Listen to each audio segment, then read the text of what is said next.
without further ado, I would like to present Echoes Along the Delaware. Thank you.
Thank you very much, and thank you for being here today. My name is Ava Pressman, and I'm very happy, along with my mom Sally, to welcome you to this concert. And with Jason Sherwin and John Conway, we're really excited to present a music and history program for you all. The first aria you heard was Yet Can I Hear That Dulcet Lay, an aria from one of George Frederick Handel's oratorios. Although Handel was born in Germany, he spent many years of his life in London, in England, where he composed a wide range of vocal music in English, as you just heard. The oratorio, as I just mentioned, is a long-form vocal work usually for choir and soloists and an orchestra. And it's similar in scope to an opera, multiple hours long usually, and but it's not staged as an opera would be. And there are no costumes and things like that. And it often depicts a mythical or biblical story. The first aria that I just sang is from one of Handel's shorter and more dramatic oratorios on a Greek mythology theme called The Choice of Hercules. And the aria I will sing now is from another one of Handel's oratorios, one of his secular oratorios called Semele. And this is another dramatic piece set in ancient Greece as well. And while the opening aria was very peaceful and serene, this aria coming up will have a little bit more of a dramatic and fiery energy to it. And then after that, Jason will present an improvisation on an instrumental melody called the Passacaglia by Handel, that same composer.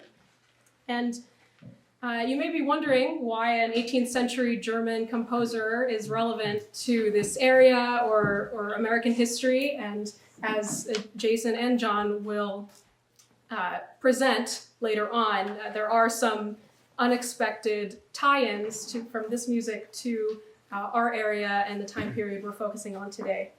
So for now, please enjoy Iris Hence Away, followed by an improvisation on Handel's Passacaglia.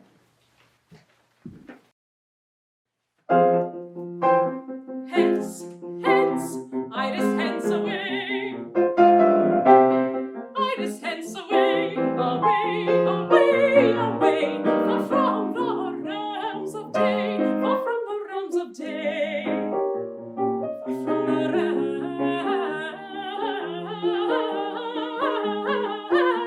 realms, far from the realms of day. O'er Scythian hills to the Meo-ocean lake, o'er Scythian hills to the Meo-ocean lake, a speedy flight we'll take. Hence, Iris hence away, Iris hence away, away, away, away, a speedy flight we'll take, a speedy flight we'll take, a speedy flight we'll take, a speedy flight,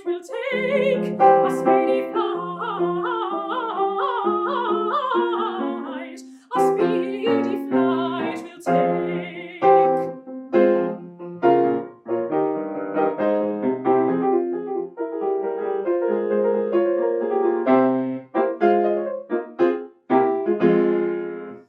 Their somnus I'll compel, his downy bed to leave and silent cell.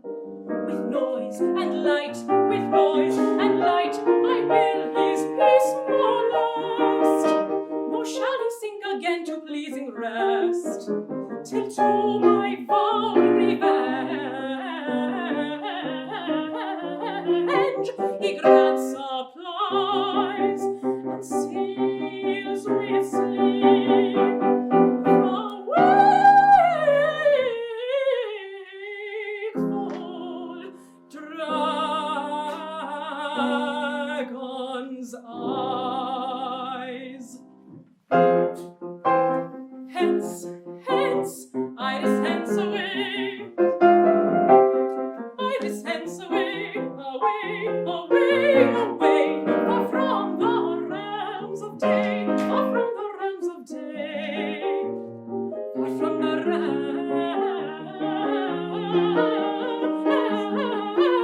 realms, far from the realms of day. O'er Scythian hills to the Meo-ocean lake, o'er Scythian hills to the Meo-ocean lake, a speedy flight we'll take. Hence, Iris hence away, Iris hence away, away, away, away, a speedy flight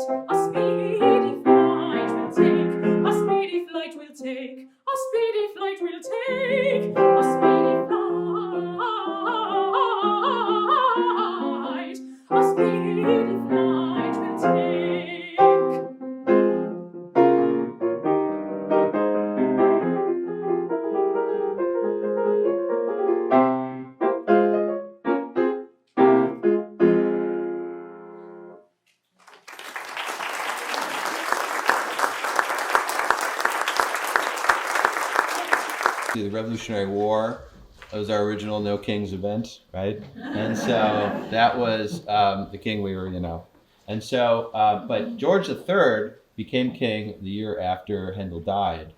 And but he loved his music, and he took all of his music as part of kind of the majesty of the British monarchy. And so this is really the music of the enemy, so to speak. But it's important to kind of like set the context about what was going on in this region. I mean, this is pretty far flung, corner of the colony at the time that was up against a royalty that was making and sponsoring music like this.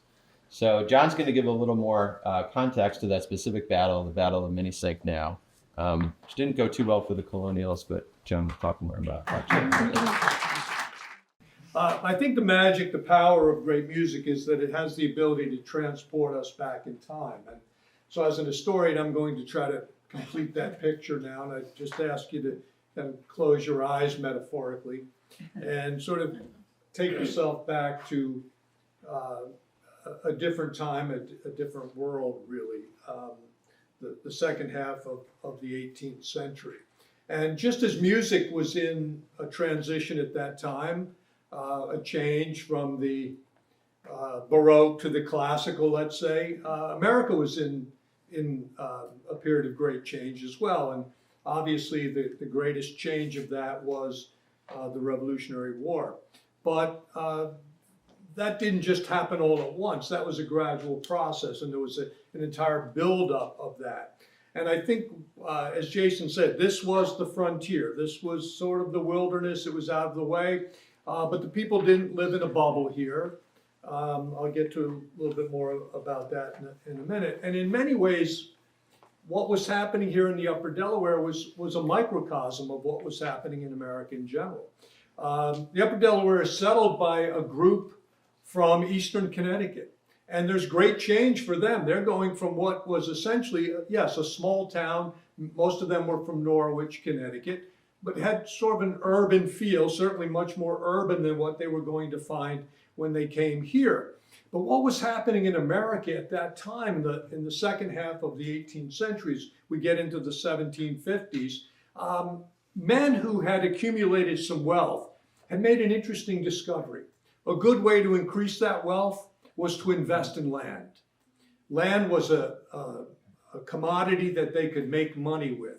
And if you lived in eastern Connecticut, the land to the west provided unlimited opportunity. Why? Because Connecticut's colonial charter, which had been granted by King Charles I, entitled them to any unsettled lands as far west as they wanted to go. So they thought, these settlers, when they came here to the Delaware River, and when some of their neighbors went to the Susquehanna River in northeastern Pennsylvania, it was their belief that they were just moving farther west in Connecticut. If you've been to Ohio today, you know there's a section of Ohio they call the Western Reserve. That was claimed by Connecticut.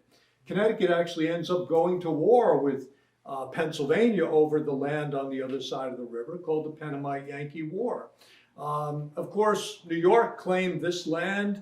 Pennsylvania claimed that land. By the way, New Jersey also claimed this land. They thought this was part of their colony.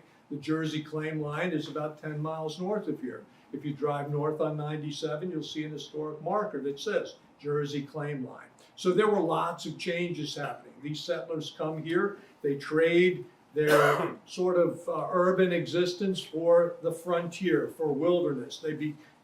They set up farms here and they begin a whole new life.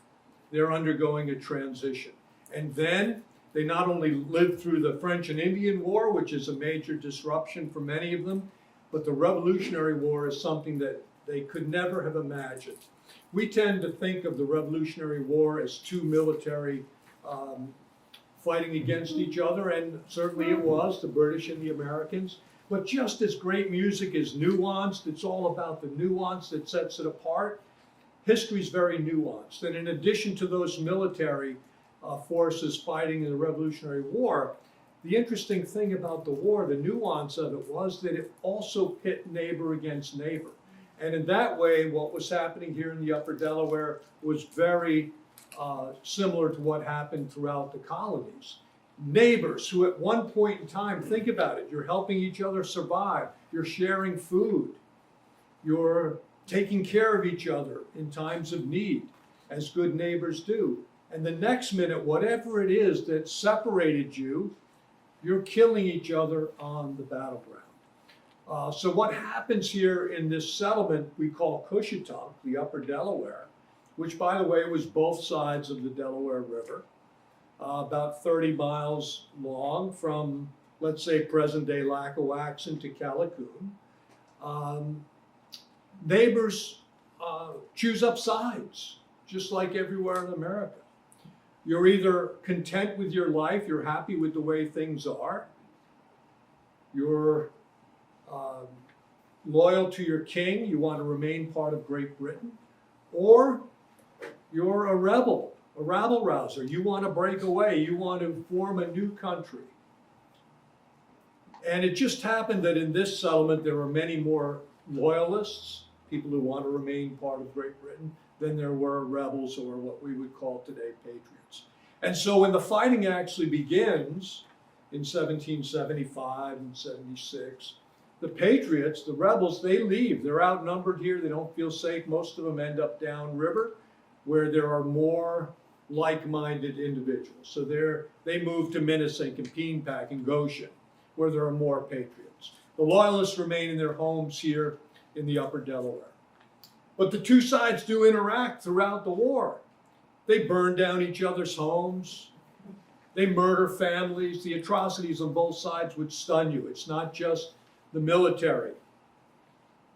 It's neighbor fighting against neighbor. In some cases, it's brother fighting against brother. One of the founding families here in Cushitunk was the Skinner family. Joseph Skinner was really the main man when the Delaware Company, which were the investors who purchased this land, when they were set up. And Joseph Skinner is murdered in 1759, so he doesn't get to see what's happening here. But his sons do. His son Daniel and Haggai were loyalists, but his son Abner fights with George Washington in the Continental Army, brother against brother, and this was common.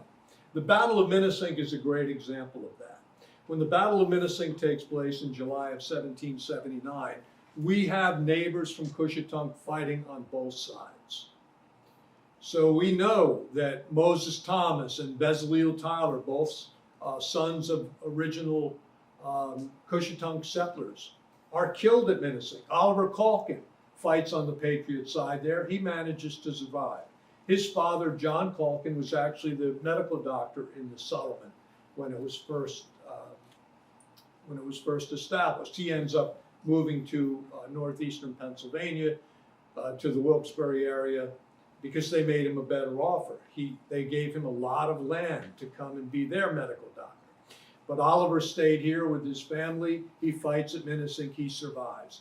And on the Loyalist side, fighting with Joseph Brant and his men are Joseph Ross and Bryant Kane and possibly Robert Land. Talk about homes being burned. Daniel Skinner's home is burned to the ground.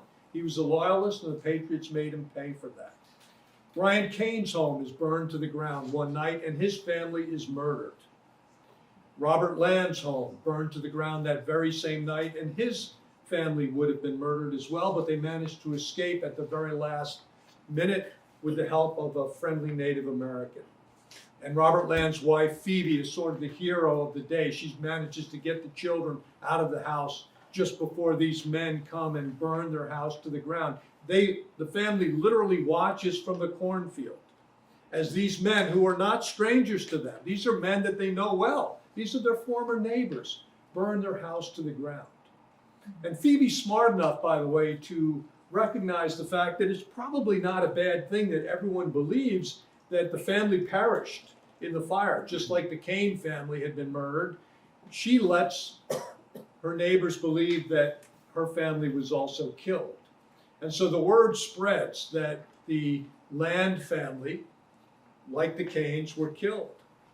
And Phoebe manages to secret them off. And they continued to travel throughout the war to different places that are friendly to Loyalists. Her husband, Robert Land, had fought in the French and Indian War with the British. He actually is the justice of the peace in the Cushitunk settlement. He becomes a spy for the British during the war. He travels all over carrying dispatches for them because he knows the area, having fought in the French and Indian War. And he's off spying when the house is burned and the word reaches him that his family's been murdered. And so he actually comes back to the settlement to see, and he sees the house burned to the ground. He assumes his family is dead. In his travels, he's arrested as a spy. He's actually court-martialed, and he's sentenced to be hanged. On the day he is supposed to be hanged, a letter arrives. His captors get a letter from George Washington himself. This is not myth or legend. The letter has survived. We know exactly what it says. Washington, who was a stickler for protocol, informs Robert Land's captors that this man cannot be hanged. He should never have been court-martialed. He's a civilian. You can't court-martial a civilian. You have to hold him over for a civil trial. And so they don't hang Robert Land. And they transfer him to a jail in Easton to hold him for a civil trial. But he manages to escape while they're transferring him. While he's escaping, they pursue him and they shoot him in the back as he's running away. They see him fall.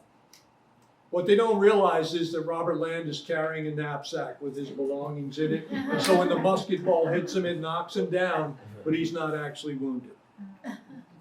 When he falls, though, he cuts his hand on a jagged rock.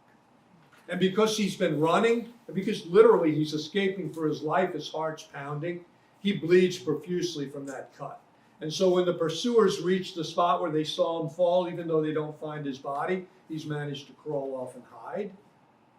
They see all this blood and they reason, no way a man who's shot in the back and bleeds this much survives. And so the story spreads that Robert Land is dead. The story reaches Phoebe and his children that Robert Land has been killed. So now he thinks they're dead. They believe he's dead.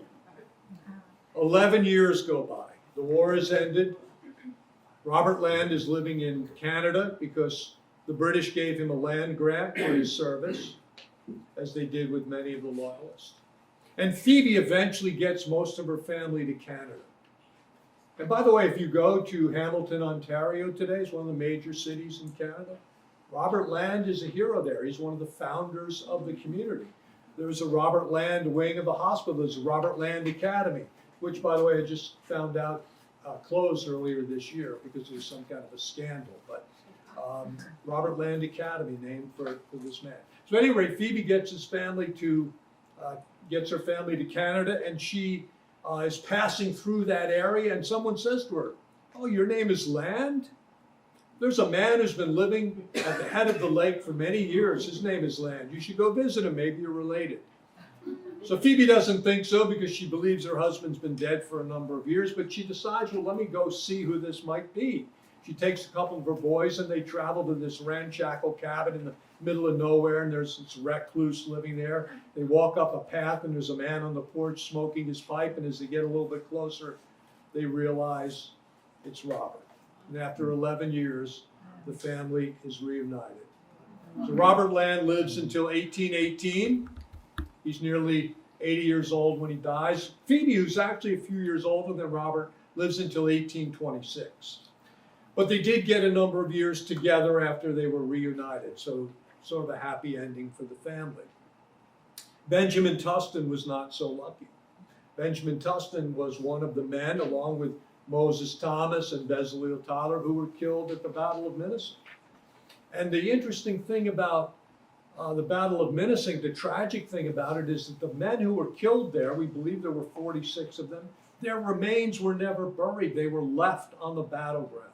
And so the Minisink battleground, which is just down the road here, along Route 97, is not just a battleground.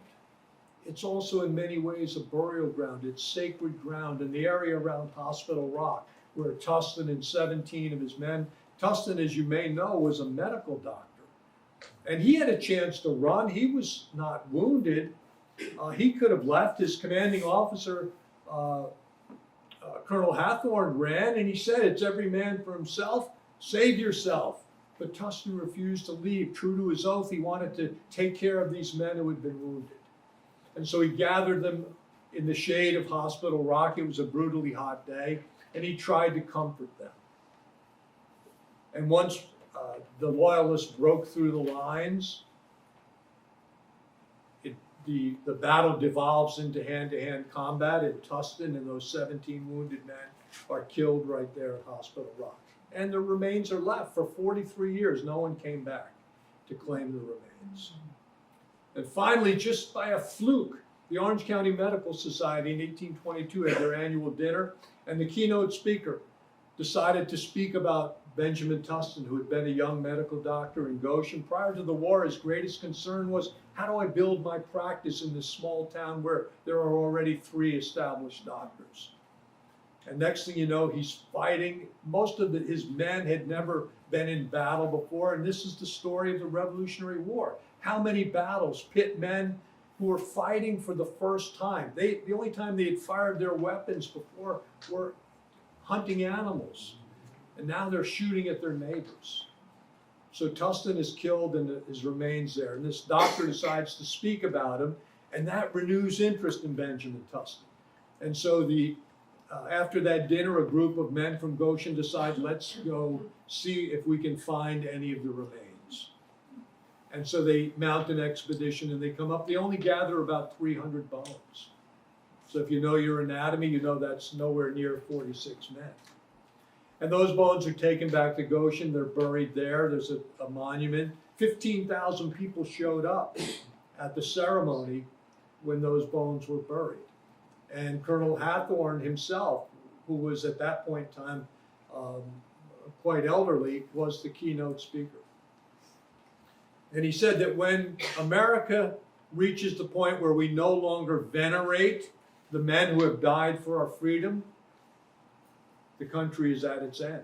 He predicted that would be the end of America as we know it. So the Revolutionary War was a nuanced event in our history. And what happens here in the Upper Delaware is a microcosm for what's happening throughout America. Not just 2 great military powers fighting, but neighbors fighting against neighbors, brothers fighting against brothers. So we'll continue with the music.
Thank